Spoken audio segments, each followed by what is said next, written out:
So ఈ విషయాన్ని మనం ఎలా తీసుకోవాలి సార్? ఇప్పుడు జనరల్గా ఏంటంటేనమ్మా, వాళ్ళు ఈ అమ్మాయి ఇచ్చిన కంప్లైంట్ ప్రకారం వెళ్ళిపోతూ నిన్ను కూడా చంపేస్తామని హెచ్చరించారు. ఆ ఒక్క కారణంతో ఈ అమ్మాయి ఇంకా భయపడిపోతుంది. ఇవాళ కాకపోతే రేపైనా నన్ను చంపేస్తారు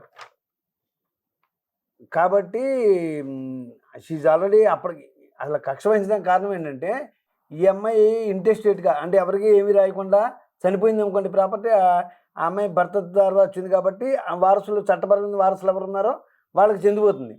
ఇప్పుడు అయితే ఈ అమ్మాయి చిరంజీవి బ్లడ్ బ్యాంక్ వాటికి ప్రాపర్టీ రాసేస్తానంటుందో, ఆస్తి అన్యాక్రాంతం అయిపోతుందనే కక్ష వహించి నిన్ను చంపేస్తామని హెచ్చరించారు అని చెప్పి అమ్మాయి పోలీసు వారికి కంప్లైంట్, నీ కొడుక్కి పట్టిన గతే నీకు పడుతుంది అంటే, అప్పుడు ఈ అమ్మాయికి డౌట్స్ కూడా వచ్చినాయి. ఏంటి నీ కొడుకు పట్టిన గతే అంటున్నారు, ఒకవేళ నా కొడుకుని ఏమైనా చంపేశారా అనే ఒక అనుమానం వచ్చింది. ఇంకొకటి ఏంటంటే, గ్రామంలో వ్యవహారం చేయకుండా ఎక్కడో తూర్పుగోదావరి జిల్లా పోతవరం తీసుకెళ్ళి అక్కడ కార్యక్రమం చేస్తున్నారంటే అప్పుడు కూడా ఈ అమ్మాయికి డౌట్స్ వచ్చాయి.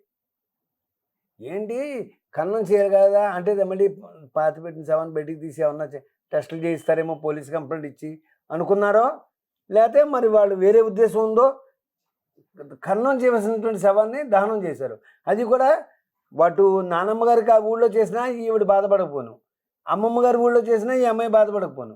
ఎక్కడో తూర్పుగోదావరి జిల్లా పోతవరానికి వీళ్ళకి ఏ విధమైన సంబంధం లేకపోయినప్పటికీ అక్కడికి తీసుకెళ్ళి ఎందుకు చేశారండి? $1000 ప్రశ్న. అని అసలు ఏం అర్థం అట్లా అక్కడ తీసుకెళ్ళగల కారణం ఏంటి అని ఈ అమ్మాయి పాపం అదే బాధపడుతుందండి.